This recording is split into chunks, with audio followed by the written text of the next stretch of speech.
మొదటి మూల పాఠముల శీర్షికలో మరి చాలా విషయాలు మనం నేర్చుకుంటా వస్తూ ఉన్నాము. మరి గత వారము అంతకు ముందు వారాలు కూడా అపోస్తలుల బోధలో ఉన్న 7 అంశాలు కూడా మనం జ్ఞాపకం చేసుకున్నాం. ఇది క్రీస్తు సంబంధమైన మూల పాఠాలు. The church must be built upon the first principles of Christ, that is the foundation. సంఘమునకు పునాది క్రీస్తు యొక్క మూల పాఠాలు. మరి డిడాకే అని అంటాము. మరి అపోస్తలుల కాలంలో ఆది సంఘాన్ని ఆ డిడాకేలో మరి అపోస్తలులు స్థిరపరిచారు, బోధించారు. ఇంకా ఎంత తీవ్రంగా ఉండేదంటే, ఎవరైతే ఈ మూల పాఠాలు లేదా క్రీస్తు యొక్క నియమ నిబంధనలు పాటించకుండా ఉంటారో వారిని ఏకంగా సంఘము నుండి కూడా వారు వెలివేసే పరిస్థితి కూడా ఉన్నది. ఎందుకు అనంటే, వారి ద్వారా మిగతా సంఘము పాడయ్యే ప్రమాదము ఉన్నది. అంచేత సంఘము చాలా క్రమమైనదండి. ఈ లోక సంబంధమైన వ్యవస్థలు, కంపెనీస్, ఆఫీసెస్ అంత క్రమముగా ఉన్నప్పుడు దేవుని సంఘం ఎంత క్రమముగా ఉండాలి. దేవుడు ఆ క్రమాన్ని కోరుకుంటున్నాడు. అంచేత ఆది సంఘము చాలా క్రమముగా ఈ డిడాకే బోధను పాటించింది, వారి హృదయాలలో అలవరుచుకున్నది, సమాజానికి చూపించింది. అందుకే వారు లోకములో సంచరిస్తున్నప్పుడు ఆ చుట్టుపక్కల ఉన్న ప్రజలు అనేవారు, ఇదిగో భూలోకమును తలక్రిందులు చేయవారు ఇక్కడికి కూడా వచ్చి ఉన్నారు. సో వీఆర్ క్రిస్టియన్స్, మనం క్రైస్తవులం. లోకం చేత మనం తలక్రిందులు అయిపోకూడదు, లోకాన్ని మనం తలక్రిందులు చేసేవారుగా ఉండాలి. దేవుని స్తోత్రం కలుగునగా. అంచేత అపోస్తలుల బోధలో 7 విషయాలు ఆల్రెడీ నేర్చుకుంది, అందరికీ కంటత వచ్చేయాలి. ఒకరు ఎవరైనా క్రీస్తు మూల పాఠాలు ఏంటి అని అడిగితే మీరు చెప్పగలగాలి. హల్లెలూయా. ఎవరైనా ట్రై చేయండి. మొదటిగా మార్పు నొందిన జీవితం, రిఫార్మ్డ్ కాండక్ట్. రెండవదిగా క్రైస్తవ విలువలు అనగా ఆత్మ ఫలములో ఉన్న 9 విషయాలు. 3 క్రైస్తవ కుటుంబ సంబంధములు, వెరీ గుడ్, కుటుంబములో ఉండాల్సిన సంబంధాలు. 4వది వెరీ గుడ్ అండి, క్రైస్తవ సంఘములో ఉండాల్సిన సంబంధాలు. 5వది సమాజముతో మనకు ఉండాల్సిన సంబంధాలు అనగా వెలుపటివారు, సంఘమునకు వెలుపటివారు, అన్యజనులతో మనకు ఉండాల్సిన సంబంధాలు. 6వది పై అధికారులకు, అటు ప్రభుత్వ అధికారులకు అలాగే ఇటు ప్రభువులో అధికారులకు అనగా సంఘములో నాయకులకు, నాయకత్వానికి లోబడి ఉండుట. చివరిది మెలకువ, బాధ్యత, జాగరూకత కలిగిన జీవితం. క్రైస్తవ జీవితం అంటే మనము చాలా మెలకువగా, యాక్టివ్గా, అలర్ట్గా ఉండాలి. మీ విరోధిగా అపవాది ఎవరిని మింగుదని గర్జించే సింహం వలె వెదకుచూ తిరుగుతున్నాడు కనుక మీరు నిబ్బరమైన బుద్ధి గలవారే, మీరు మెలకువగా ఉండండి. శోధనలో ప్రవేశించకుండానట్లు మెలకువగా ఉండి ప్రార్థన చేయండి. దాని స్తోత్రం కలుగును గాక. అయితే ఈరోజు మరొక అంశాన్ని మనము జ్ఞాపకం చేసుకుందాం. Renewing our minds.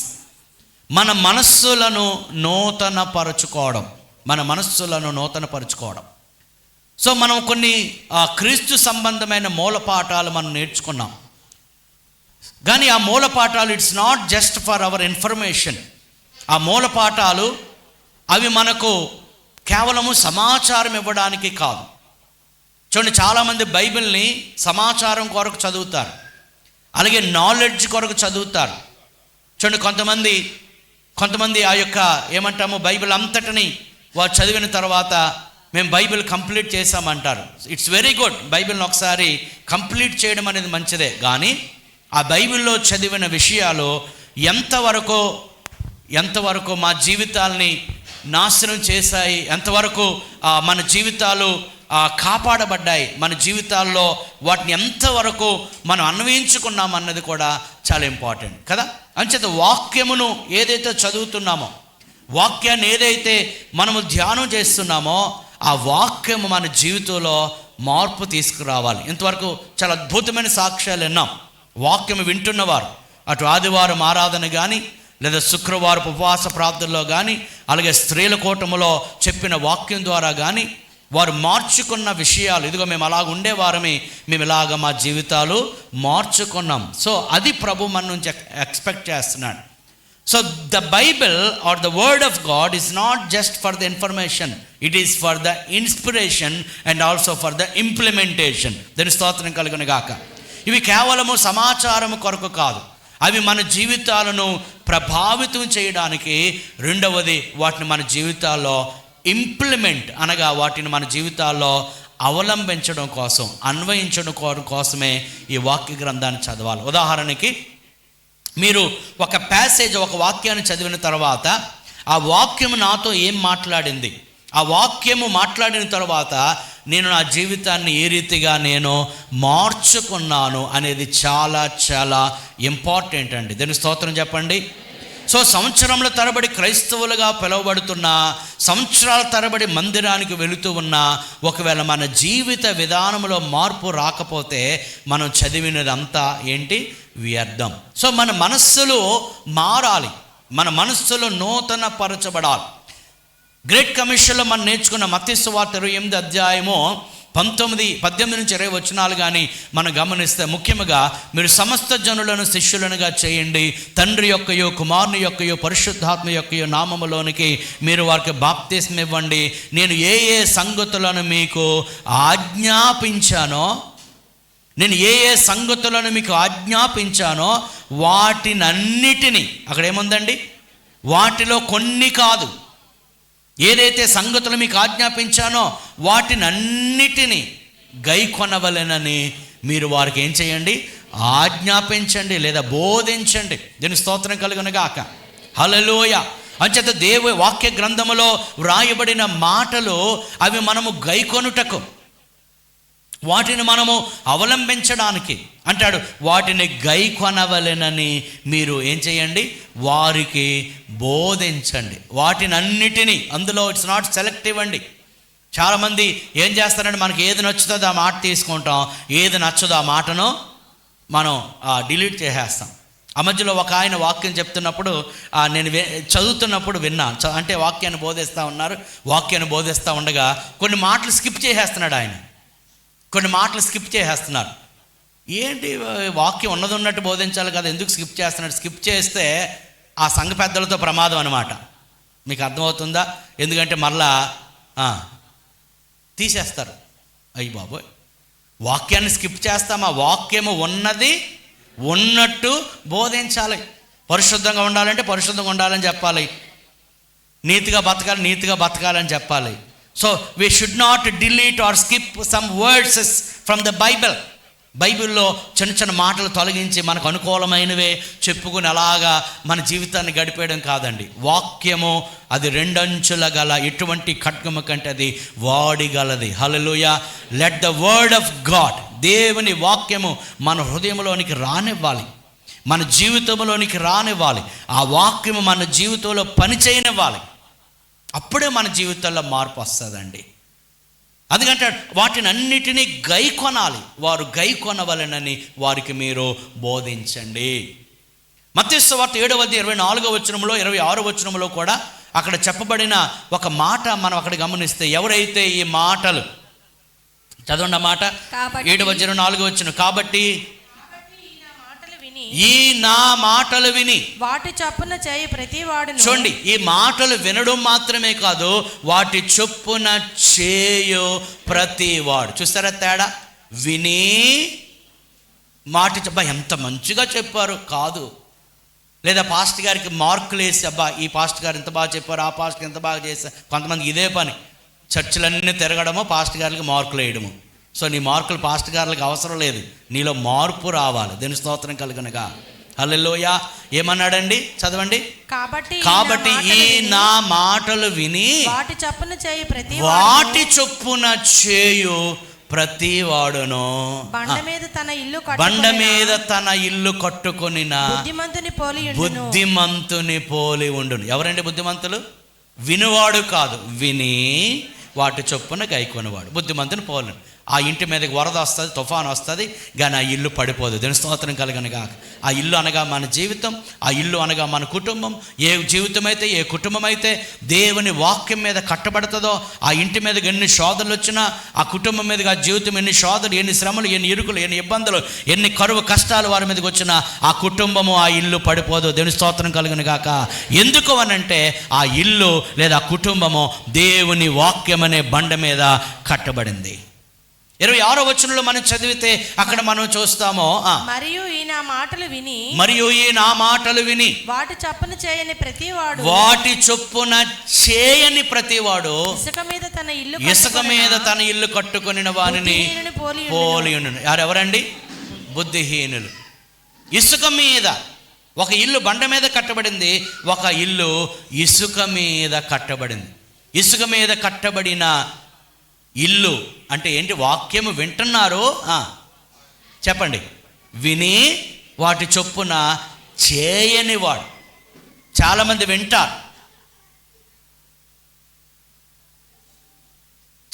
వింటారు, కానీ వాటి చొప్పున చేయరు. కొంతమంది ఎలా ఉంటారంటే ఈ చెవిలోంచి విని, అందుకే 2 చెవులు ఇచ్చారనుకున్నారు రేటు. కొంతమంది అలాగ ఉంటారు, 2 చెవులు ఎందుకు ఇచ్చారండి దేవుడు, అందుకే ఈ చెవిలోంచి విని ఈ చెవులు.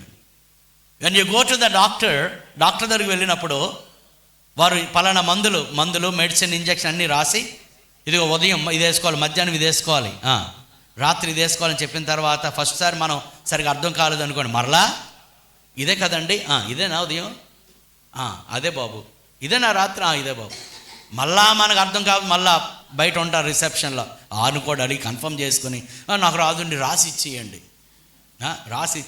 అంటాం. ఓకే, రాసి ఇచ్చారు, కొనుక్కున్నాం, వెరీ గుడ్. ఇంటికి వచ్చిన తర్వాత దాని ప్రకారమే వేసుకోవాలి. ప్రిస్క్రిప్షన్ అంటే ఎలాగ ప్రిస్క్రైబ్ చేయబడిందో, ఎలాగ డాక్టర్స్ చెప్పారు ఆ రీతిగా అంతే డోసులు వేసుకోవాలి. ఉదాహరణకు దగ్గు సిరప్ ఉందనుకోండి, చాలా తీపిగా ఉందనుకోండి, బాటిల్ ఎత్తేసారు అనుకోండి, ఏమవుతుంది? మత్తు వచ్చి 2 రోజులు కూడా లెగరు అనమాట. అంచేత దెర్ ఇస్ డోస్, దానికి డోస్ ఉన్నది, ఎప్పుడు ఇయ్యాలో దాని ప్రకారం వేసుకోవాలి కదా. విని విడిచిపెట్టేస్తే మనకు ఆరోగ్యం ఎలాగ రాదో, దేవుని యొక్క వాక్యము కూడా అంతండి, వినాలి, దాన్ని మనం లోపలికి వెళ్ళాలి కదా. చెవి ద్వారా హృదయములోనికి వెళ్ళాలి, ఆ హృదయములో అది పని చేయాలి, మన మనస్సులో పని చేయాలి, అప్పుడు మన జీవితంలో మార్పు రావాలి. దీని స్తోత్రం కలుగునుగా. గమనించండి, ఒక వ్యక్తి మారాలి అని అంటే it's not just by prayer. చాలామంది ఏమనుకుంటారంటే ప్రార్థన ద్వారా మనుషులు మారిపోతారు అనుకుంటారు, అది ఒక పార్టే. కానీ నువ్వెంత ప్రార్థన చేసినా వారు వాక్యం వింటే వారిలో తప్పనిసరిగా మార్పు వస్తుంది. Hallelujah. Because the word of God has all the power to change and transform the lifes of the people. దేవుని యొక్క వాక్యానికి శక్తి ఉన్నది జీవితాలను పూర్తిగా మార్చగలుగుటకు. అంచేత ఎప్పుడైతే మూల పాఠములను, క్రీస్తు యొక్క నియమ నిబంధనలు మనం నేర్చుకున్నామో అవి మన జీవితంలో ఏం చేయాలండి? అలవర్చుకోవాలి. ఉదాహరణకి 7 పాయింట్లు నేర్చుకున్నాము డిడాకేలో, అపోస్తల బోధలో. ఎంత బాగా మేము నేర్చుకున్నామో అని అక్కడితో సంబరపడిపోవడం కదా, అవి మన జీవితంలో ఎంతవరకు పనిచేస్తున్నాయి? నా జీవితాన్ని నేను మార్చుకున్నానా? ఆత్మ ఫలమును నేను ఏమైనా ఫలిస్తున్నానా? నా కుటుంబంలో ఉండాల్సిన సంబంధాలు నేను కలిగి ఉన్నానా? అలాగే సంఘములో నేను మంచి సంబంధాలు కలిగి ఉన్నానా? పై అధికారులతో ఎలాగుంటున్నానో, లేకపోతే మెలకువ కలిగిన జీవితాన్ని నేను ఎంతవరకు జీవిస్తున్నాను అనే ఆలోచన ప్రకారము మన జీవితం ఎలాగున్నది అని మనం దాన్ని అలవర్చుకోవాలి. మీకు మరొక రిఫరెన్స్ చూపేది లోకాసువార్త 8:15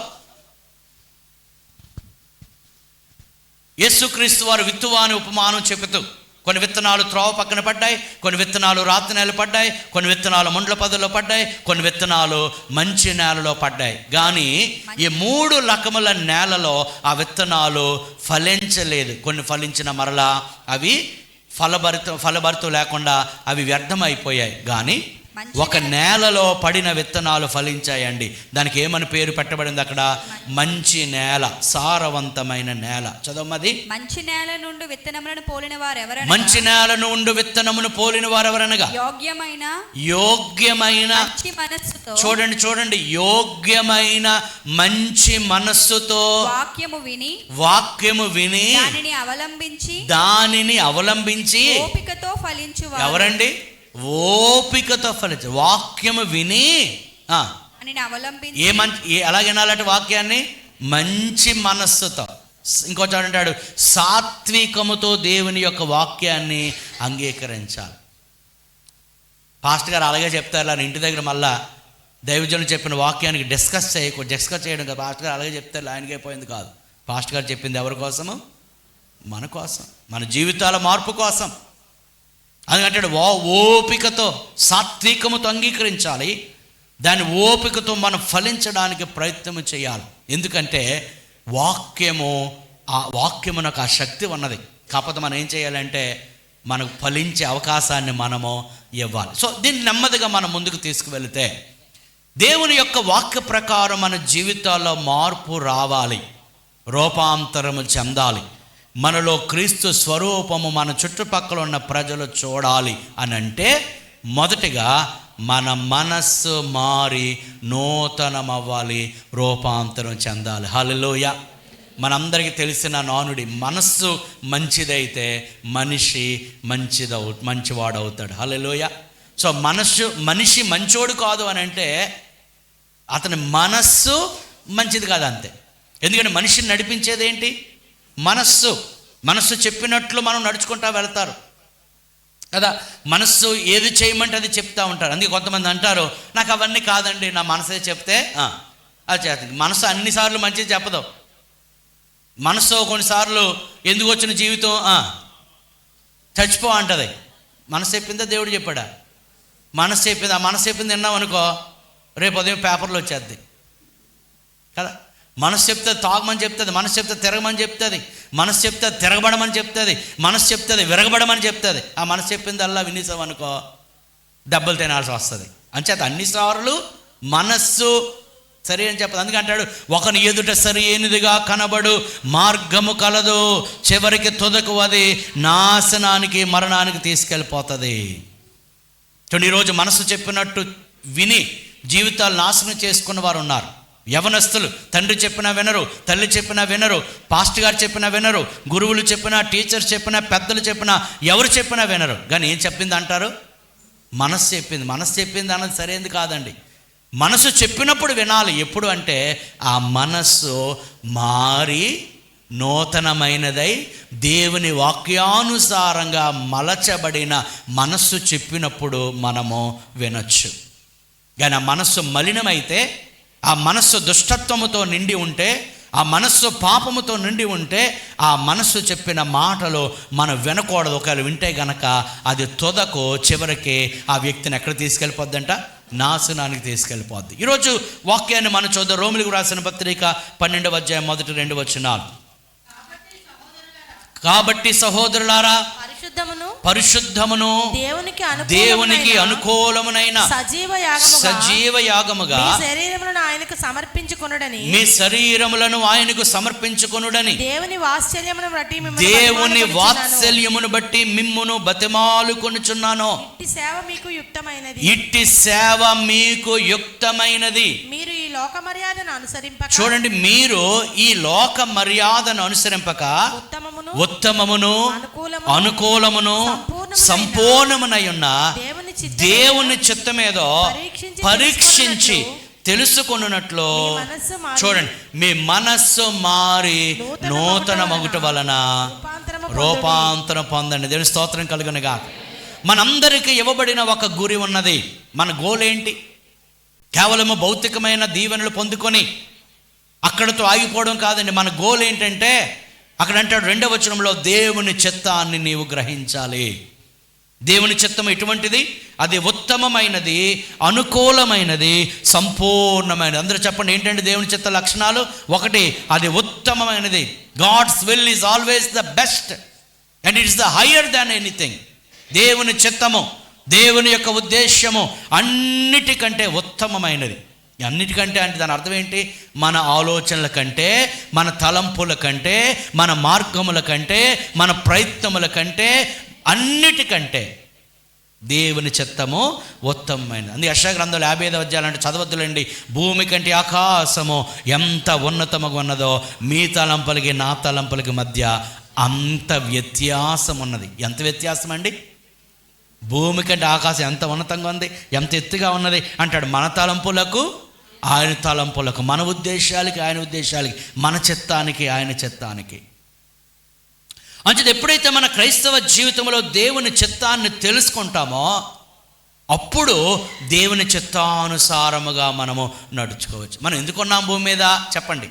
దేవుని చిత్తమును నెరవేర్చుటకు. దేవుని స్తోత్రం కలుగునుగా. అలాగే యేసు ప్రభు కూడా పలుమార్లు అన్నాడు, నేను నా ఇష్టాన్ని నెరవేర్చుకోవడానికి రాలేదు, నా తండ్రి చిత్తమును నెరవేర్చుకోవడానికి వచ్చాను. చివరికి శిలువ మరణమునకు ముందు కూడా ఆయన చెప్పిన మాట, తండ్రి నీకు ఇష్టమైతే ఈ గిన్నె నా యొద్ద నుండి తొలగించు, అయినను నా ఇష్టము కాదు నీ చిత్తమే సిద్ధించుగాక. దీని స్తోత్రం కలుగునుగాక. Our master himself, our Lord himself, మన ప్రభువు, మన నాయకుడిని యేసుక్రీస్తే తండ్రి నీ చిత్తమే జరుగునుగాక అని చెప్పినప్పుడు సాధారణ మనుషులమైన మనము ఇంకెంత ఆయన చిత్తాన్ని చేయాలండి? అంచేతంటాడు క్రైస్తవ జీవితము ఆయన చిత్తమునకు మలచబడడం, అనగా ఆయన చిత్తము చేయునట్లు మనం మలచబడాలి. ఆయన చిత్తానికి మన జీవితాన్ని ట్యూన్ చేసుకోవాలి. పాతకాలంలో రేడియోస్ ఉండేవి కదా, radios, all India radio something, ఆ యొక్క ఛానల్ అది మనం ఆ ట్యూనర్ మనం అలా తిప్పేవాళ్ళు కదా, తిప్పేవాళ్ళు కొంత దగ్గర అని వచ్చేది. సడన్గా ఆకాశవాణి వార్తలు వచ్చింది. వెంటనే మనం ఏం చేసాం, అక్కడ ఆగి ఆ వార్తలు వినేవాళ్ళు. అంటే ఏమైంది, ఆల్రెడీ అక్కడ ప్రసారం అవుతుంది, నువ్వేం చేసావంటే దానికి అనుగుణంగా నీవు దాన్ని ట్యూన్ చేసుకున్నావు, అప్పుడు స్వరము నీకు వినబడింది. దేవుని స్తోత్రం కలుగునుగా. అలాగే దేవుని చిత్తము బెస్ట్ అండి. ఈరోజు చాలామంది దేవుని చిత్తమును కాకుండా వారి ఇష్టానుసారంగా వారికి నచ్చినట్లు, వారు తోచినట్లు చేస్తూ వారి జీవితాలను నాశనం చేసుకుంటున్నారు. కానీ దేవుని చిత్తము చేస్తే అది ఉత్తమమైనది. యోహాను రాసిన మొదటి పత్రిక 2వ అధ్యాయం అంటాడు, దేవుని చిత్తము చేయువాడు నిరంతరము నిలుచును. హల్లెలూయా. లోకము దాని ఆశలు గతించిపోవును, కానీ దేవుని చిత్తము చేయువాడు నిరంతరము నిలుస్తాడు. దీని స్తోత్రం కలుగును గాక. ద మోస్ట్ పవర్ఫుల్ క్రిస్టియన్, అత్యంత శక్తివంతమైన క్రైస్తవుడు ఎవరంటే దేవుని చిత్తం చేయవాడు.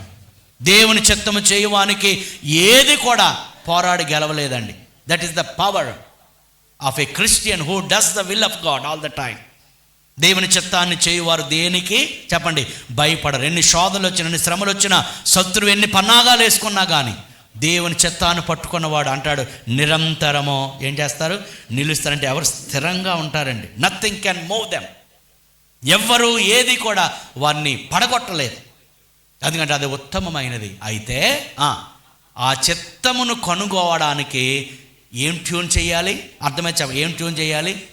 వెరీ గుడ్, మన మనస్సుని ట్యూన్ చేసుకోవాలి. అంటే మన మనసు ఎందులో లేదని అర్థం, ట్యూనింగ్లో లేదు కదా. మరి ఆ రేడియో ప్రసారం వినడానికి ఏం చేసుకున్నాం మనం చెప్పండి, అర్థమైతే ట్యూన్ చేసుకొని. ట్యూన్ చేయకపోతే నువ్వు రోజంతా అలాగా ఆన్ చేసి ఉంచినా నీకు స్వరం వినపడదు, అలా చూసుకొని ఉండడమే. ఏటో వాళ్ళు ప్రసారం చేయలేదా ఏటో అనుకోవడం అంతే. కానీ అక్కడ ప్రసారం అయిపోతుంది, కానీ నువ్వే దాన్ని చెప్పండి వినటం లేదు, దాని మీద వినటం లేదు. కొన్నిసార్లు కొన్ని మిషన్స్ మనం ఆన్ చేయకుండానే ఆన్ చేసాం అనుకుని ఒక అరగంట ఉదాహరణ వాషింగ్ మెషిన్ మాట్లాడేందుకు ఉదాహరణకి వాషింగ్ మెషిన్ ఉంది అనుకోండి, అది మనం ఆన్ చేసాం అనుకుని చక్కగా హాల్లో కూర్చుని ఒక మళ్ళీ అరగంట 40 నిమిషాల తర్వాత వెళ్ళి చూసేటప్పుడు అలాగే ఉందనుకోండి, మనం ఏమనుకుంటాం, ఆన్ చేసాం బట్టలు ఉతికిపోయి తెల్లగా అయిపోయి వెళ్ళి ఆరేసి మళ్ళీ ఇంకో ట్రిప్ వేసేదాం అనుకుంటాం, కానీ ఆన్ చేయలేదు. మీకు అర్థమవుతుందా? అలాగే దేవుని చిత్తానికి మన మనసుని ఆన్ చేసుకోవాలి. హల్లెలూయా. ఎంతమందికి అర్థమవుతుంది? అంటే దేవుని వాక్యం ఉన్నా, దేవుని చిత్తము సంపూర్ణమైనదని తెలిసినా నీ జీవితంలో మార్పు రాకపోవడానికి కారణము నీ మనస్సును దేవుని వాక్యానికి, దేవుని చిత్తానికి అనుకూలంగా నువ్వేం చేయలేదు, మలచుకోలేదు, టర్న్ చేయలేదు. అందుకే అంటున్నాడు ఇక్కడ అపోస్తలుడైన పౌలు, మిమ్మల్ని బతిమలాడుచున్నాను, దేవుని చిత్తాన్ని తెలుసుకోండి. ఆయన చిత్తము ఉత్తమమైనది, ఆయన చిత్తము అనుకూలమైనది, ఆయన చిత్తము సంపూర్ణమైనది. It is the perfect will of God. There is no flaws in the will of God. దేవుని చిత్తములో లోపములు ఉండవండి. అది బెస్ట్, అది చాలా ఉత్తమమైనది దేవుని చిత్తం. కానీ ఆ చిత్తాన్ని తెలుసుకోవాలంటే మీ మనస్సు మారి నూతనం అవ్వాలి, మార్చబడాలి. రెన్యూ, ఇంగ్లీష్లో రెన్యూ అన్నాడు, అనగా నూతన కొత్తదిగా మార్చబడాలి. అక్కడ 3 ఇన్స్ట్రక్షన్స్ మనకి ఇవ్వబడ్డాయి. ఒకటి, మొదటి వచనములో పరిశుద్ధమును దేవునికి అనుకూలమునైన సజీవ యాగముగా మీ శరీరములను ఆయనకు సమర్పించుకోండి అని మిమ్మల్ని దేవుని వాత్సల్యం బట్టి బతిమలాడు. నెంబర్ 1, మనలో జీవితంలో దేవుని చిత్తమును గ్రహించుకున్నట్టు కొరకు నెంబర్ 1 ఒకటి, మనము సంపూర్ణముగా మనం అందుకని సజీవ యాగముగా ఏం సమర్పించుకోవాలట? మన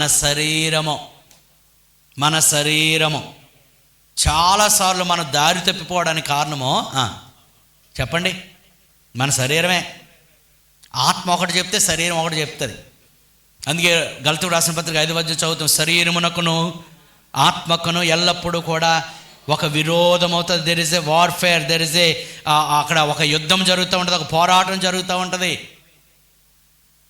అంచేత చాలాసార్లు ఎందుకు దారి తప్పిపోతారంటే జనాలు ఆత్మ చెప్పిన మాట వినకుండా ఏం చెప్పినట్లు? శరీరం చెప్పినట్లు. అంచేత అంటాడు మొదటిగా మీ శరీరమును సమర్పించుకోండి, మీ సజీవ యాగం, ఇంగ్లీష్లో లివింగ్ సాక్రిఫైస్ అన్నాడు. కొంతమంది ఒక ఫిలాసఫీని నమ్ముతారు, ఏంటంటే ఆత్మ పరిశుద్ధంగా ఉంటే చాలు, శరీరము పరిశుద్ధంగా ఉండవలసిన అవసరము లేదంటారు కొంతమంది. కానీ బైబిల్ చెప్పిన మాట, శరీరము ఆత్మకు కలిగిన కల్మషము తొలగించబడి, ఆత్మ కల్మషం అయిపోయింది, శరీరము కూడా కల్మషం అయిపోయింది.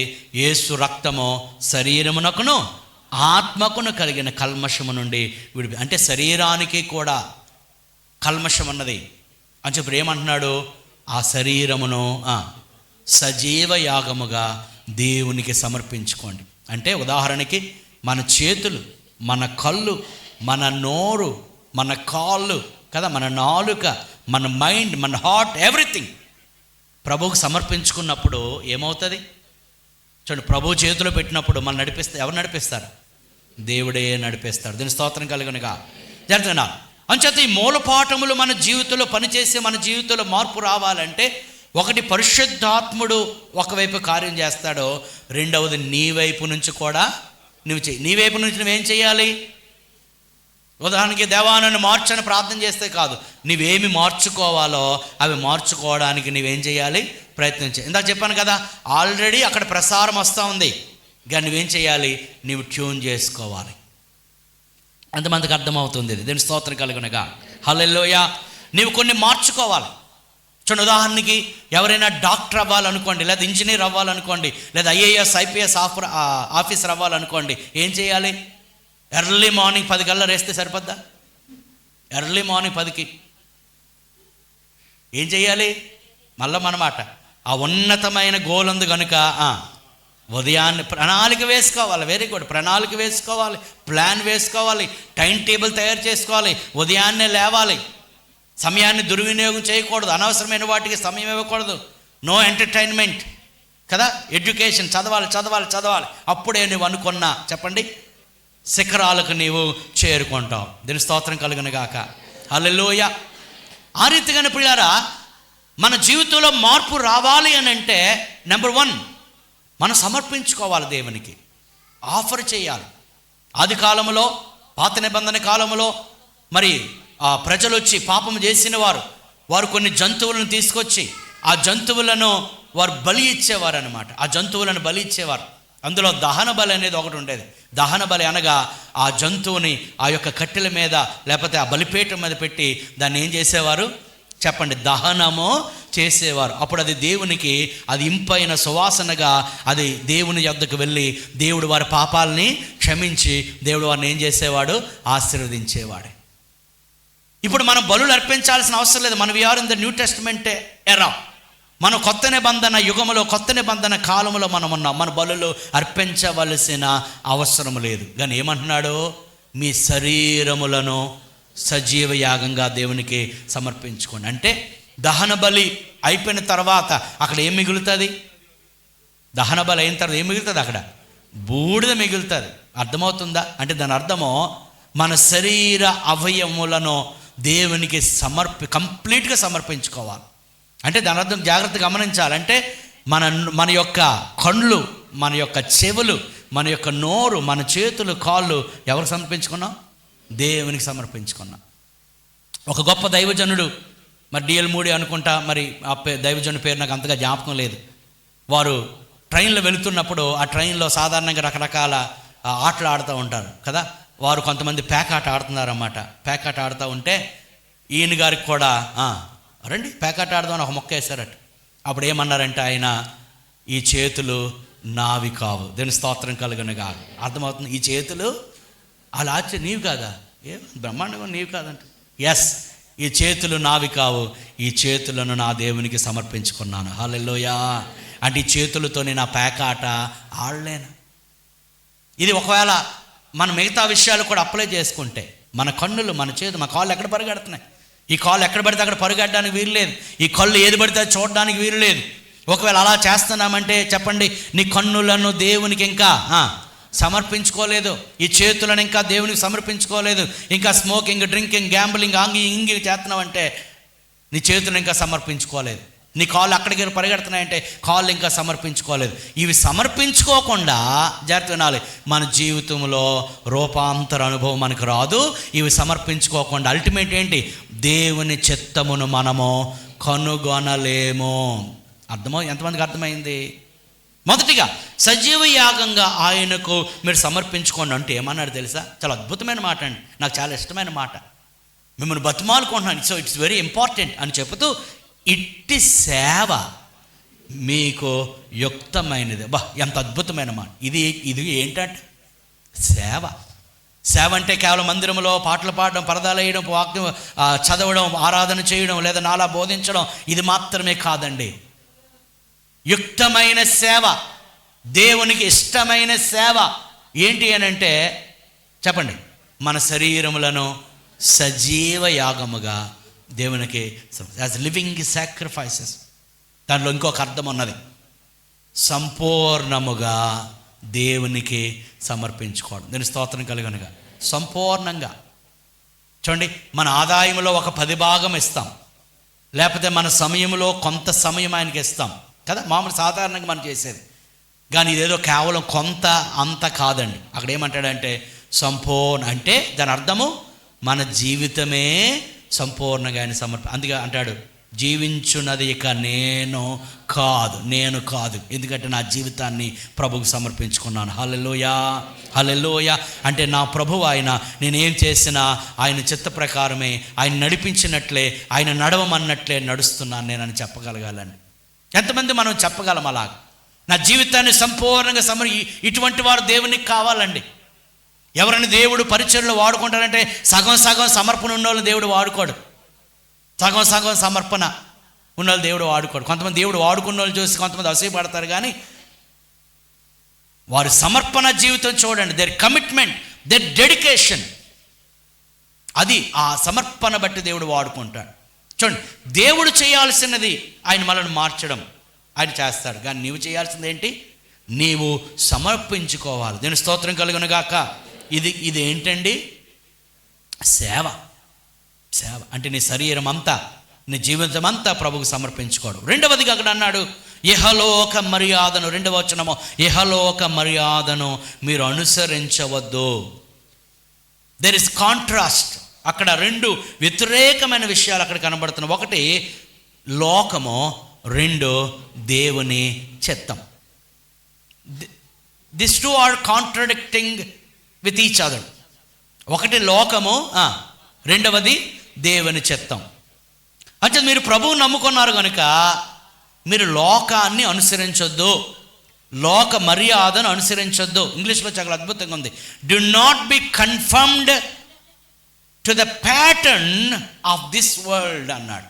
అంటే ఈ లోక సంబంధమైన పద్ధతులకు మీరు అవకాశము ఇవ్వద్దు, వాటిని అనుసరించొద్దు. చాలా ఇంపార్టెంట్ విషయం అండి.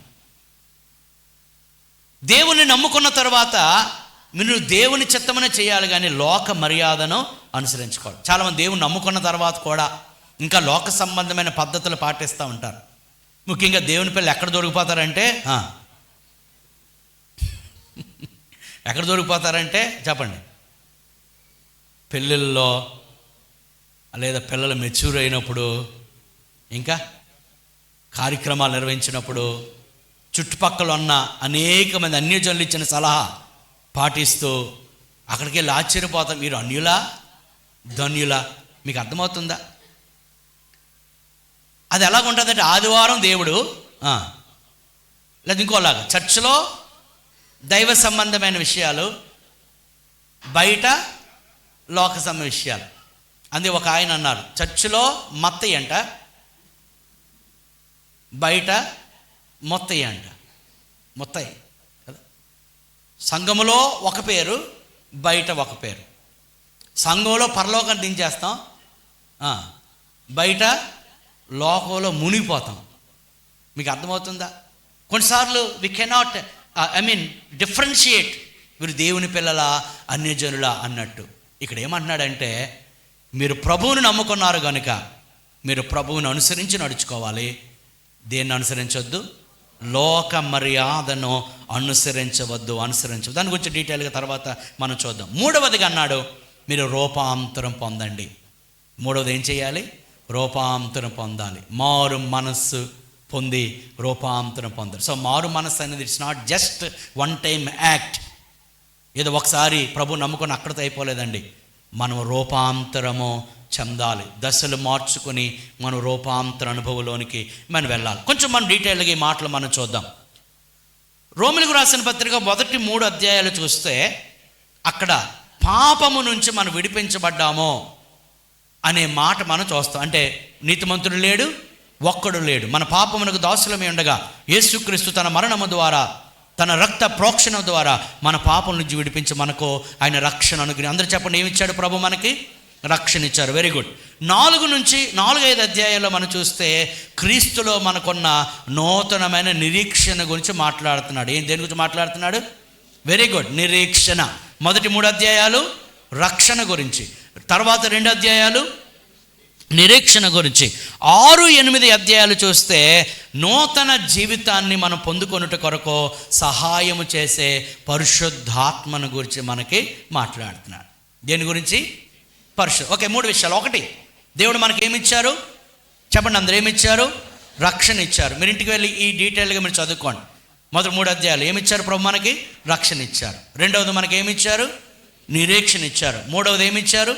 మనకు పరిశుద్ధాత్మను ఇచ్చారు. అయితే ఇవన్నీ ఎందుకు మనకు పరిశుద్ధాత్ముడు ఇచ్చారు అని అంటే, మన జీవితాలను సంపూర్ణంగా ప్రభువుకి సమర్పించుకొని మన యొక్క జీవితాలలో ఒక రూపాంతర అనుభవంలోనికి మనము వెళ్ళడానికి. రక్షణ అనేది తొలిమెట్టు. ఆ రక్షణ పొందిన మనం నిరీక్షణ కలిగి కొనసాగుతాం. కొనసాగే క్రమంలో పలు రకాల శోధనలు, సమస్యలు, శరీరేచ్ఛలు, లోక సంబంధమైన ఆశలు, పాపపు ప్రేరణలు, సాతాను శోధనలు మన మీద దాడి చేస్తూ ఉంటాయి. అప్పుడు ఎవరు మనకు సహాయం చేస్తారు? వాటి నుండి చెప్పండి, పరిశుద్ధాత్ముడు సహాయం చేస్తాడు. అంటే రక్షణ, చెప్పండి, నిరీక్షణ, పరిశుద్ధాత్మని సహాయంతో మనము సంపూర్ణంగా ప్రభువుకి సమర్పించుకొని దేవుని చిత్తానుసారంగా మనము నడవాలి. ఇది ఒక క్రైస్తవుని గురి. దేవునికి సంపూర్ణంగా సమర్పించుకోవడం అంటే అర్థం ఏంటి? మన జీవితాలు సంపూర్ణంగా దేవుని వైపు తిరగడం కదా. చూడండి, అబౌట్ టర్న్ అంటాం. అనగా ఒక వ్యక్తి ప్రయాణం చేస్తూ అతడు దిశ మార్చుకున్నాడు అనుకోండి, లేదా వెనక్కి తిరిగాడు అనుకోండి, దాని అర్థం ఏంటి? ఒకవైపు వీపు చూపిస్తున్నాడు, ఒకవైపు ముఖమును చూపిస్తున్నాడు. మీకు అర్థమవుతుందా? ఎంతమందికి అర్థమవుతుంది? ఇంతకుముందు మన ముఖము దేని వైపు ఉండేది?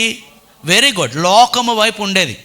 లోకాన్ని చూసేవాళ్ళం, లోక పద్ధతులు పాటించేవారం, లోకానుసారంగా జీవించేవారం, లోకం ఏది చెప్తే అది వినేవారం.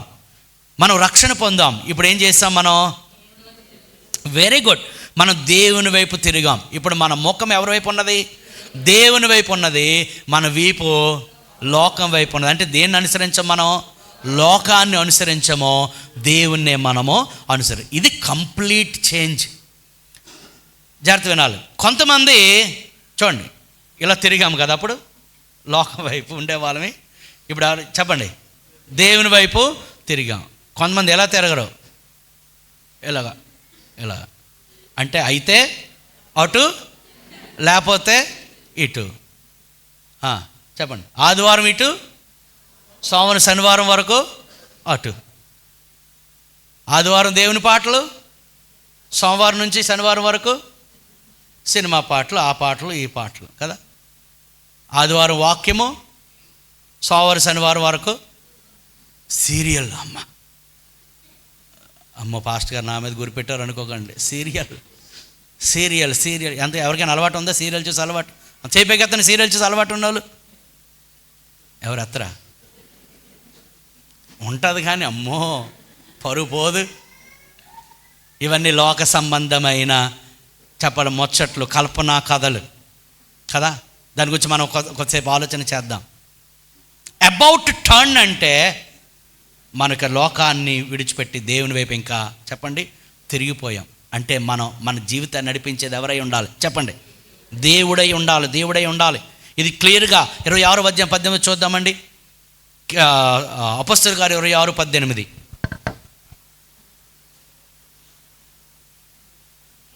నన్ను చూచియున్న సంగతిని గూర్చియు నేను నీకు కనబడబోవు సంగతిని గూర్చియు నిన్ను పరిచారకుని గాను సాక్షిని గాను నియమించుడికై కనబడి ఉన్నాను. నీవు లేచి నీ పాదములు మోపి నిలువుము. నేను నీ ప్రజల వలనను అన్యజనుల వలనను హాని కలుగకుండా నిన్ను కాపాడెదను. వారు చీకటిలో నుండి, చూడండి కంప్లీట్ కాంట్రాస్ట్, చీకటిలో నుండి వెలుగులోనికి. చూడండి సాతాను అధికారములో నుండి దేవుని వైపునకు తిరగడం. అంతమందికి అర్థమైంది? ఇది చీకటి వెలుగు కలిసి ఉండడం ఎక్కడ చూస్తారా మీరు? ప్రపంచంలో చీకటి వెలుగు, హలో అందరు ఇక్కడ ఉన్నారు, దీని స్తోత్రం చెప్పండి. చీకటి వెలుగు కలిసి ఉండడం చూసారా? చూడలే.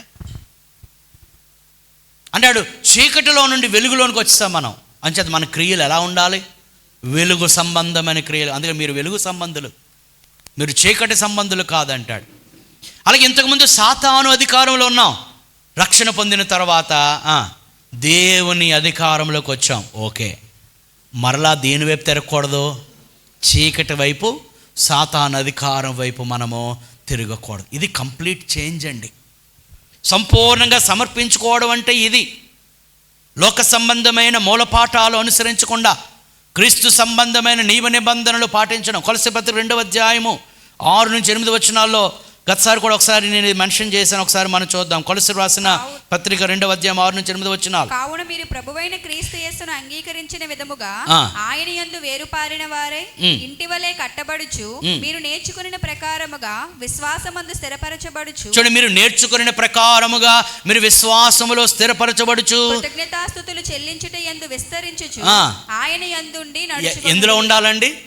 ఆయన యందు ఉండాలి, లోకంలో కాదు, దేవుని యందు ఉండాలి. It's not just Sunday one activity, ఏదో దేవుని మందిరానికి వెళ్ళి ఒక గంట గడి కూర్చొని వచ్చే సంగతి కాదండి. ఇట్ ఈస్ కంటిన్యూస్ ప్రాక్టీస్, నిరంతర అభ్యాసం. ఆయన యందు ఉండి నడుచుకోండి. 8వ ఆయనను అనుసరింపక అనగా క్రీస్తును అనుసరింపక మనుష్యుల పారంపర్యాచారమును అనగా ఈ లోక సంబంధమైన మూల పాఠములను అనుసరించి మోసకరమైన నిరర్ధక తత్వజ్ఞానము చేత మిమ్మల్ని చెరపట్టుకొని పోవువాడు ఎవడైనా ఉండునేమో అని జాగ్రత్తగా ఉండండి. రక్షణ పొందిన తర్వాత ఎలా ఉండాలి? జాగ్రత్తగా ఉండాలి. ఉదాహరణకి ఎవరైనా మిగతా బట్టలు ఏమో సంగతి కానీ వైట్ షర్ట్ కానీ వైట్ బట్టలు కానీ వేసుకున్నాం అనుకోండి, ఆ రోజు ఎలాగుంటాం? చాలా జాగ్రత్త. ఎవడు తగిలేస్తాడేమో ఎవడు కదా, ఫార్మాట్కి చూసుకుంటాం. నేనేమంటానంటే దేవుని పిల్లలో రోజు వైట్ షర్ట్ వేసుకుంటే ఎంత జాగ్రత్తగా ఉంటామో ఇహలోక మాలిన్యం అంటకుండా రోజు అంత జాగ్రత్తగా ఉండాలి. దీని స్తోత్రం కలుగునగా. ఎందుకంటే ప్రభు మనల్ని ఏం చేశాడు చెప్పండి? ఆయన రక్తములో మనలను పరిశుద్ధపరిచాడు. అందుకంటాడు యాకోబు పత్రికలో, నిజమైన భక్తి ఏంటంటే ఇహలోక మాలిన్యము అంటకుండా చూడు. ప్రభు నువ్వే చూడు కాదు, నువ్వు చూసుకోవాలి. మీకు అర్థమవుతుందా? ప్రభు నువ్వు అంటకుండా చూడు కాదు. ఎలా ఉంటుందంటే ప్రభు నువ్వు అంటకుండా చూడు, నేను అంటించుకుంటాను అన్నట్టుగా ఉంటుంది. అలా కాదు. You have to do your part. కొంతమంది ఎలా ఉంటారు? ప్రభు నేను సినిమా హాల్కి వెళ్ళిపోతాను, నన్ను ఆపు నాయన, నువ్వు నిజంగా దేవుడు అయితే నువ్వు నన్ను ఆపాలి. దేవునికి పరీక్ష. వీడు వెళ్ళిపోతాడంట, దేవుడేమో ఆపాలి. ఈ దేవునికి ఇదే పని. మరి ఇక you have to do your part. నువ్వు సమర్పించుకోవాలి, నువ్వు ఆయనను అనుసరించాలి. లోక సంబంధమైన మూల పాఠములు గతసారి మనం నేర్చుకున్నాం. కొన్ని మాటలు చెప్పండి. లోకంలో పాటించే కొన్ని సూత్రాలు, పద్ధతులు, ఆచారాలు, పారంపర్య ఆచారాలు, మనుషుల ఆచారాలు, మనుషుల నుంచి వచ్చిన మీరు చెప్పండి. పిల్ల ఎదురైతే ఆగిపోవడమో, ముహూర్తం చూడడమో, ఇంకా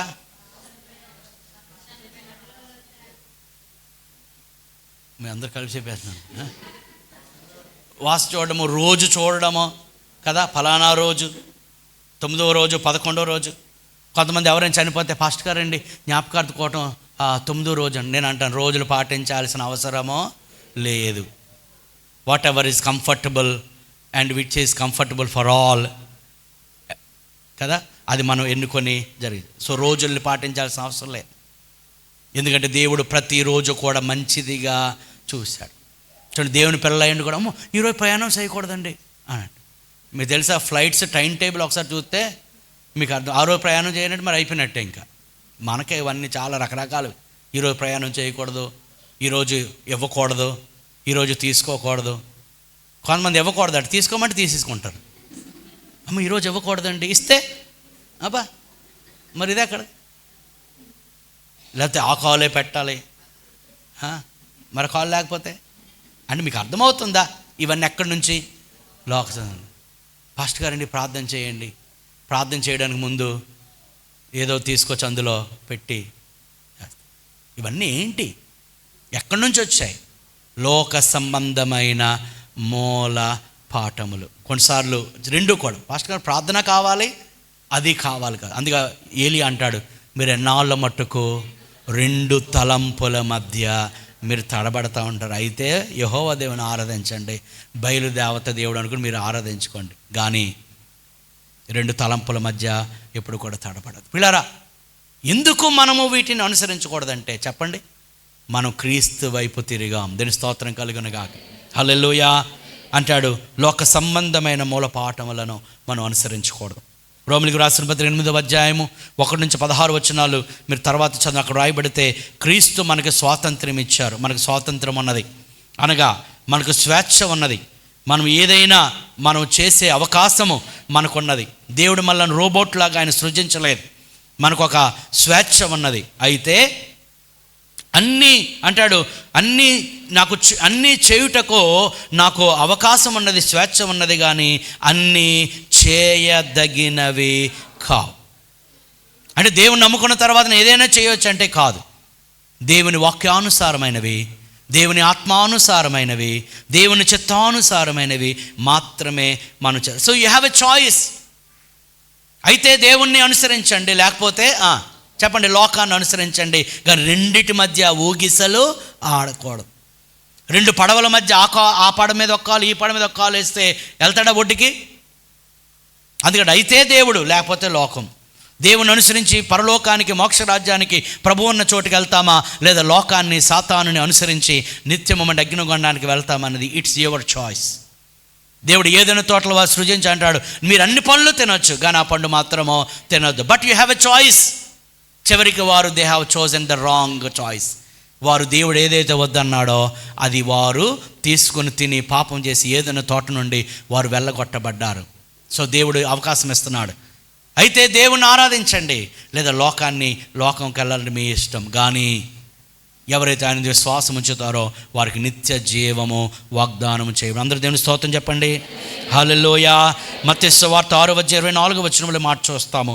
మత్తయి సువార్త 6వ అధ్యాయం 24వ వచనము. త్వరగా.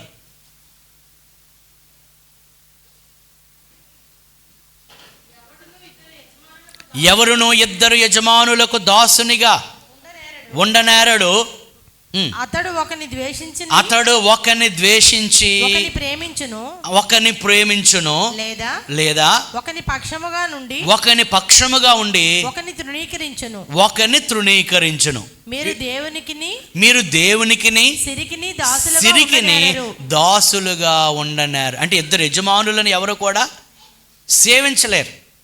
మీకు అర్థమవుతుందా?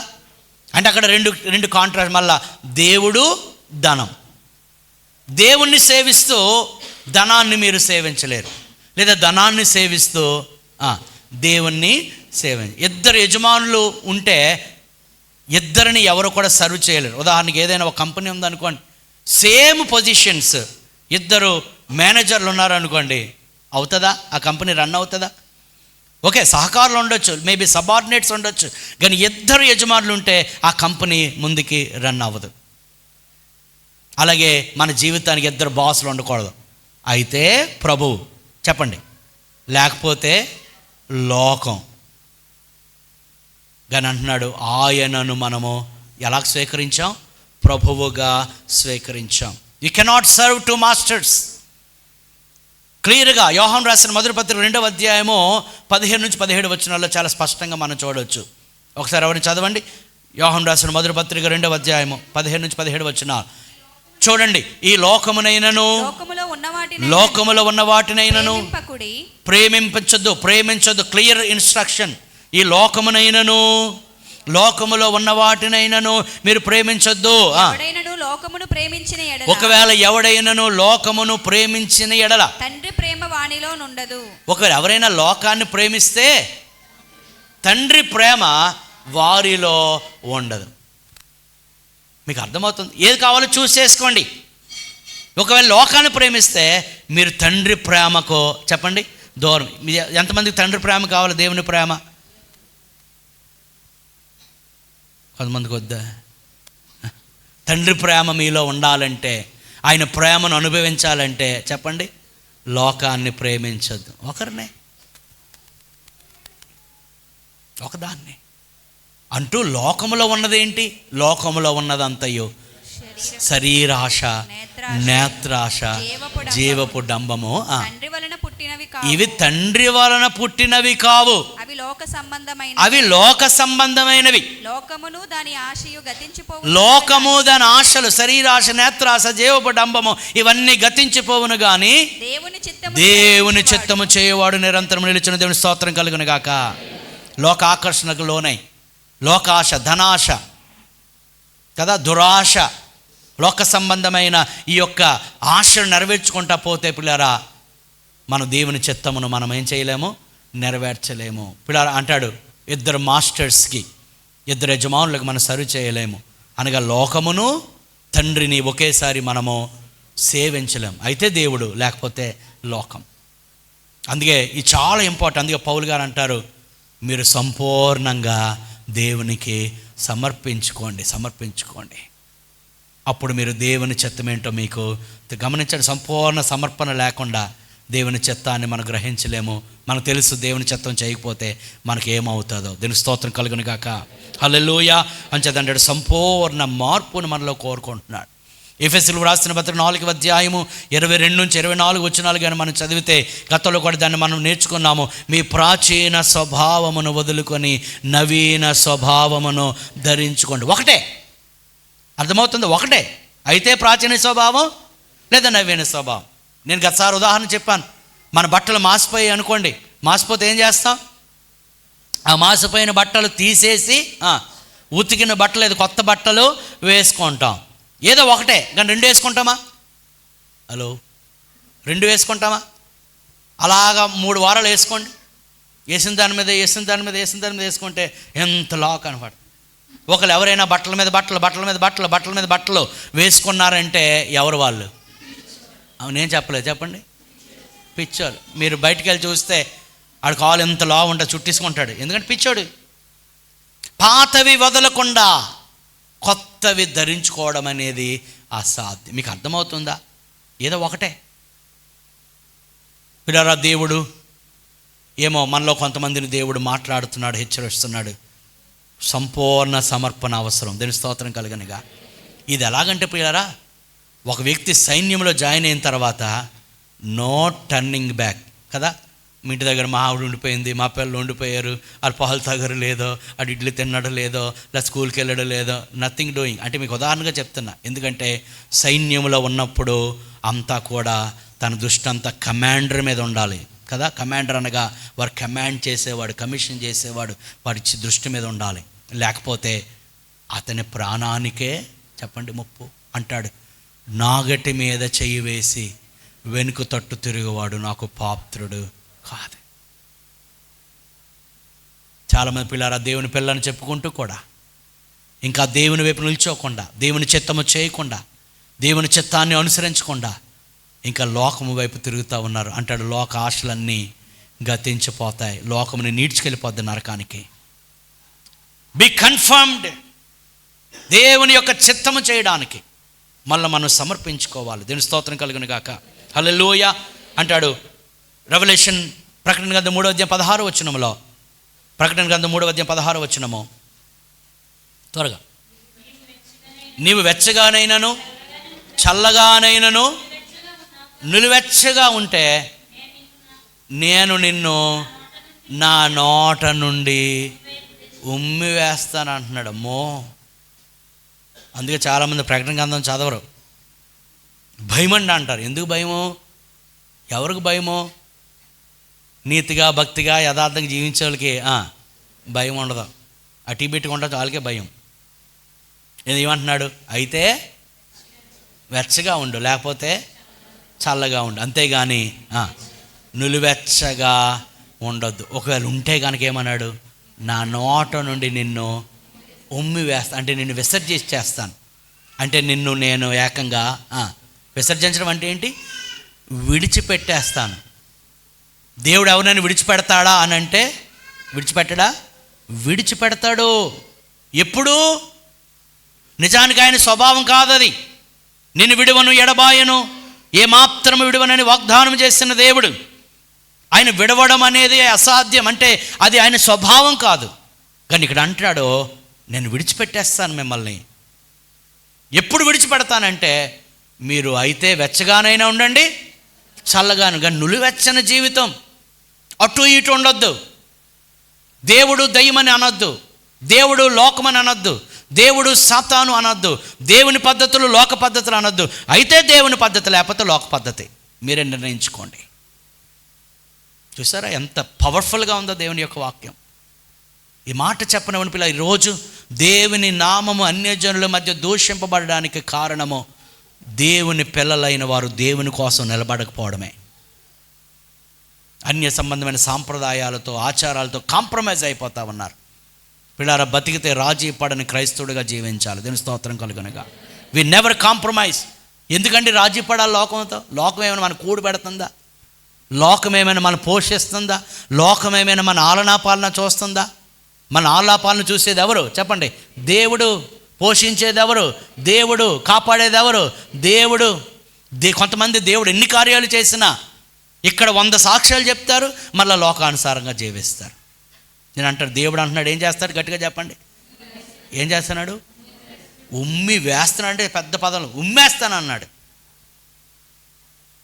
ఎందుకంటే పిల్లారా, దినములు సంవత్సరాలు గడుస్తుండగా మన జీవితంలో మార్పు రావాలి. ఇంకా లోకానుసారంగా జీవించకూడదు. ఏం చేసినా కానీ ఇది దేవుని పద్ధతేనా, ఇది దేవుని వాక్యమేనా, వాక్యానుసారమైనదేనా అని ఆలోచన చేయాలి. మీకు కొన్ని ఉదాహరణలు చెబితే, మాంత్రిక విద్య అభ్యసించేవారు అపోస్తలుల 19వ అధ్యాయంలో ఆ మాంత్రిక సంబంధమైన పుస్తకాలన్నీ తెచ్చి అందరి ఎదుట ఏం చేస్తారు? కాల్చి. ఇది ఏంటి? అర్థమైంది? ఇదేంటి? సంపూర్ణ సమర్పణ. అందరూ చెప్పండి, ఏంటండి? సంపూర్ణ సమర్పణ. అందులో కొన్ని పుస్తకాలు తీసుకుని మళ్ళీ ఎప్పుడైనా చెప్పండి, మళ్ళీ ఎప్పుడైనా బతుకు బాగోపోతే మరలా ఆ పని చేద్దాం అనుకోలేదు. సంపూర్ణ సమర్పణ అంతే. పౌలు గారు అంటారు, పూర్వము నేను దోషకుడను, హింసకుడను, హానికరుడను, ఇప్పుడైతే నేను దేవుని పరిచయం నియమించబడ్డాను. అంటే ఏంటది? Complete change. దేవుడు అటువంటి సమర్పణ కోరుకున్నాడండి. ఇక్కడ రూపాంతరం అనే పదం ఉపయోగించబడినప్పుడు గ్రీకులో మెటామార్ఫిజో అనే పదం ఉపయోగించబడింది. ఈరోజు సాక్ష్యాలు ఎక్కువ చెప్పారు కనుక నేను ఒక 10 నిమిషాలు ఎక్స్ట్రా తీసుకుంటాను, మీరు పర్మిషన్ ఇస్తే. 10 నిమిషాలు ఎక్స్ట్రా తీసుకొచ్చండి. మీరు ఇవ్వకపోయినా తీసుకుంటాయి 15. ఏదో అలాగ అడగాలని అడిగాను. ఓకే. మెటామార్ఫిజో అనగా ఇది మెటామార్ఫసిస్ అనే పదం ఉపయోగించబడింది. సో దాని వర్డ్ కొంచెం వరి కాకండి. దాని అర్థం ఏంటంటే గొంగలి పురుగు ఒక సీతాకోక చిలుకగా మార్చబడడం. దీని స్తోత్రం కలుగునుగా. చూడండి, అక్కడ పిక్చర్ చూడండి. గొంగలి పురుగుగా ఉన్నది చివరికి ఏమైంది? సీతాకోక చిలుకగా మార్చబడి. దీని స్తోత్రం కలుగునుగాక. ప్రభు నమ్మిన తర్వాత క్రమక్రమంగా నువ్వే ఎలా మారిపోవాలా అంటే సీతాకోకచిలుకలు అయిపోయినా కదా అని అర్థం. ఉదాహరణ చెప్పానండి బాబు. నేను జీవితంలో పాత జీవితము, పాత అలవాట్లు మారిపోవాలి. గొంగళి పురుగు అసహ్యకరమైన జీవితం. ఎంతమంది గొంగళి పురుగు ముట్టుకోవడానికి ఇష్టం? ఆ పేరు చెప్పినప్పుడు కొంత ఎలా పెట్టారు మాకు. అది ఎవరికి ఇష్టం ఉండదు, అసహ్యకరమైన పరిస్థితి. కానీ సీతాకోకచిలుక అంటే ఎంత అందంగా పట్టుకోవడానికి, ముట్టుకోవడానికి ఇష్టపడతాం. అది క్రైస్తవ జీవితం అండి. ఆ పదము ఇది ఏదది పిక్చర్ తీస్తారా, ఆ పదము ఇది వివరించడానికి ఉపయోగించబడింది. ఏది? గొంగళి పురుగు. చూస్తున్నారు అందరు, పిక్చర్ కనబడుతుంది. గొంగళి పురుగు దశ నుండి దశలు మార్చుకుంటూ అందమైన సీతాకోకచిలుక. అంటే మన సీతాకోకచిలుకలా మారడం అని కాదు, క్రీస్తులాగా మారిపోవాలి. దేవుని స్తోత్రం కలుగునగా. హల్లెలూయా. క్రైస్తవుని గురేంటి? మనలో క్రీస్తు కనబడాలి. దేవుని స్తోత్రం. క్రీస్తు రూపం. మనది గొంగళి పురుగు లాంటి రూపం. మన అలవాట్లు, మన మాటలు, మన మాట తీరు, మన ప్రవర్తన, మన జీవితం మంచిది కాదు, పాపయుక్తమైనది కదా, దోషయుక్తమైనది. పాపం చేత నింపబడ్డాం. కానీ ప్రభువుకి మన జీవితాన్ని సమర్పించుకుంటే పిల్లారా, ఒకరోజు ఎవరి రూపం కనబడితే చెప్పండి అర్థమైతే? క్రీస్తు రూపం. హల్లెలూయా. క్రీస్తు ప్రేమ, క్రీస్తు పరిశుద్ధత, క్రీస్తు శక్తి, క్రీస్తు మంచితనం, క్రీస్తు నీతి, క్రీస్తు నిజాయితీ, క్రీస్తు యథార్థత. మనల్ని చూసిన వారు అంటారు, ఇదిగో నేను నీలో క్రీస్తుని చూస్తున్నాను. దీని స్తోత్రం కలుగునగా. అందుకే అన్నాడు, ఎవడైనా క్రీస్తునందున్న ఎడల వాడు నూతన సృష్టి. హల్లెలూయా. పాతవి గతించెను, సమస్తము క్రొత్తవాయెను. క్రొత్త జీవితం. ఏదో ప్రభుని నమ్ముకున్నావంటే నీళ్ళ ట్యాంకులో మునిగిపోయి బాప్తిసం పొందేసి నేను కూడా బాప్తిసం పొందాను అని చెప్పుకోవడం కాదండి. The people must see the transformed lifes. మన జీవితాల్లో ఆ నూతన ఆ అనుభవం చూడాలండి. ప్రజలు చెప్పాలి, ఎంతమంది అలాగున్నావు, ఎంతమంది పోకిరిలాగా ఉన్నావు. ఇప్పుడు పోకిరి అంటే అదే కాదు అంటే ఎంతో యూత్ గురించి మాట్లాడు. ఎంతమంది ఏట్రా నువ్వు ఏమంటే జులాయిగా విచ్చలవిడిగా ఉండేవాడు, ఇప్పుడు ఏంటి అంత మంచి వాడివి, ఎంత చక్కగా ఉన్నావు, నేను చూస్తే చాలా ముచ్చటగా ఉంది. అదేంటి?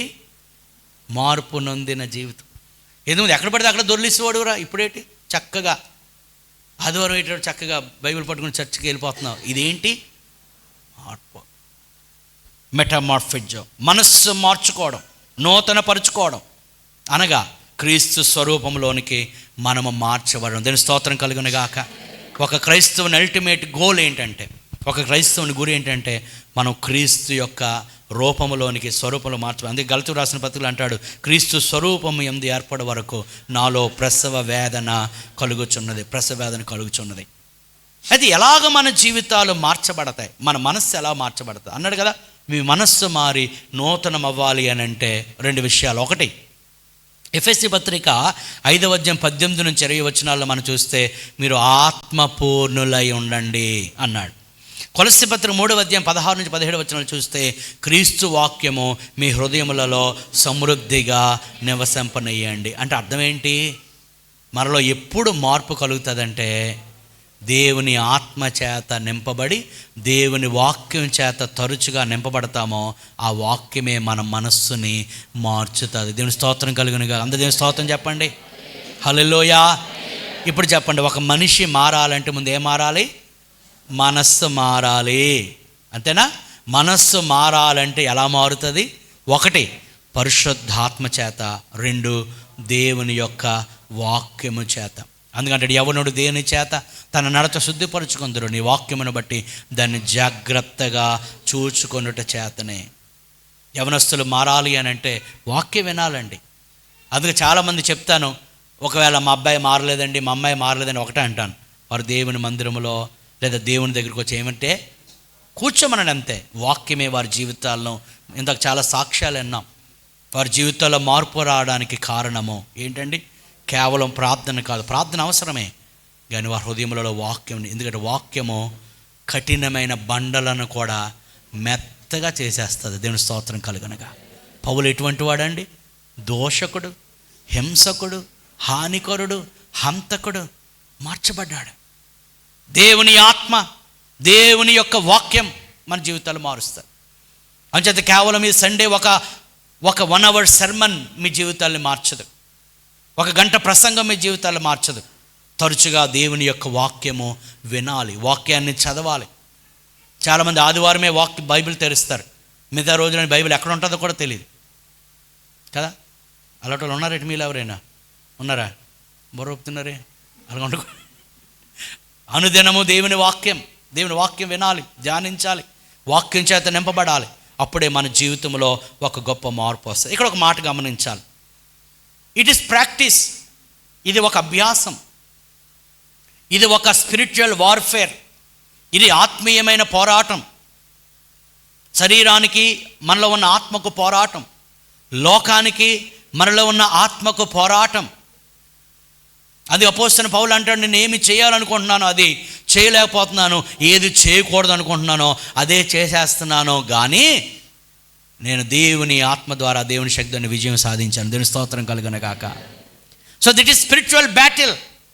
అందుకే అపోస్తలుడైన పౌలు మరణించడానికి ముందు నేను మంచి పోరాటము పోరాడి తిని నా పరుగు కడముట్టించి తిని నా విశ్వాసాన్ని నేను కాపాడుకున్నాను. ఇక మీదట నాకు నీతి కిరీటము ఉంచబడి అని. అందరూ దేవుని స్తోత్రం చెప్పండి. హల్లెలూయా. ప్రాక్టికల్గా ఆలోచన చేస్తే మనం దేని చేత మనం సరౌండ్ చేయబడ్డామో దాని యొక్క ప్రభావం మన మీద ఉంటుంది. క్రీస్తు వాక్యము చేత మనం నింపబడితే దేవుని అందుకే అన్న సహవాసం చాలా ఇంపార్టెంట్ అండి. ఏదో ఆదివారం ఏదో చర్చికి వెళ్ళిపోయి వచ్చేస్తే కాదండి. సహవాసం, పరిశుద్ధుల సహవాసం, ప్రార్థన, వాక్యం. అందుకే ఆది సంఘం అంత బలంగా ఉండడానికి కారణము అపోస్తుల బోధ యందు, సహవాసమందు, రొట్టె విరుచుడు యందు, ప్రార్థన చేయుట యందు అప్పుడప్పుడు ఉండిరి అని ఉందా? అప్పుడప్పుడు కాదు, ఎడతెగక కంటిన్యూస్ ఎవ్రీడే. అలా కాకుండా చూడండి, లోకం ఎంత శక్తి కలిగి అంటే ప్రభావం ఉంది. దేవుని వాక్యాన్ని కాకుండా మనం దేనికైతే ఎక్స్పోజ్ అవుతామో దాని యొక్క ప్రభావం. ఉదాహరణకి ఏమీ లేదు, ఉదాహరణకి మీ పిల్లలు రోజు యూట్యూబ్లో రీల్స్ చూస్తూ సినిమా పాటలు చూస్తారు అనుకోండి, మళ్ళీ మనమాట వాళ్ళు ఏ పాటలు పాడతారు? మీరు చెప్పవసరంలే, ఆటోమేటిక్గా పిల్లలే కాదండి మేము కూడా అంతేనంటే నేను చేయలేను. ఎవరైనా కానీ ఏది ఎక్కువ చూస్తామో, ఏది ఎక్కువ వింటామో దాని ప్రభావము మన మీద ఉంటుంది. చూడండి, పిల్లలు రోజు రీల్స్, ఏవి యూట్యూబ్లో రీల్స్ కదా, లేకపోతే కామెడీ షోలు, లేకపోతే ఇంకేమన్నాయి మీరే చెప్పాలి మంచిగా. చాలా వీటి ప్రభావం మన మీద ఉంటుంది. అలాగే మన చుట్టుపక్కల ఉండే మనుషులు. అందుకే సాంగత్యం చాలా ఇంపార్టెంట్. అందుకని దుష్ట సాంగత్యము మంచి నడవడిని చెరుపును. ఒక మామిడి పండ్ల గంపలో ఒక పండు కులిపోతే వెంటనే ఏం చేస్తాం? తీసేస్తారా, ఉంచుతారా? అమ్మో రేటు పెట్టుకున్నామండి, మామూలు కాదని ఉంచితే మిగతా పళ్ళు కూడా ఏమవుతాయి? అందుకే ఆ పండు తీసి ఆ పండుతో పాటు ఆ పక్కనున్న పండు కూడా కొంచెం అంటుకొని అప్పుడు 2 పళ్ళు తీసి పడేస్తాం. ఎందుకు? మిగతా పళ్ళు పాడైపోకుండా. మీకు అర్థమవుతుందా? అలాగే మన సాంగత్యం ఎవరితో, మన సహవాసం ఎవరితో? మీరు కేవలం ఆదివారం ఇక్కడ ఉంటున్నారు, మిగతా రోజులన్నీ ఎక్కడ ఉంటున్నాం, ఎవరితో సహవాసం చేస్తాం? తప్పనిసరిగా వారి ప్రభావము మన మీద ఉంటుంది. అందుకే దీన్ని ఏమన్నానో పోరాటం. చెప్పండి, ఏంటిది? పోరాటం, అభ్యాసం. ఈ అభ్యాసం చేసే క్రమంలో కొన్నిసార్లు మనం పడతామో లేస్తాము. మీకు అర్థమవుతుందా? ప్రాక్టీస్. ఉదాహరణకి లెక్కలు ప్రాక్టీస్ చేసినప్పుడు ఒక్కొక్కసారి అన్ని లెక్కలు సరిగా చేయలేం.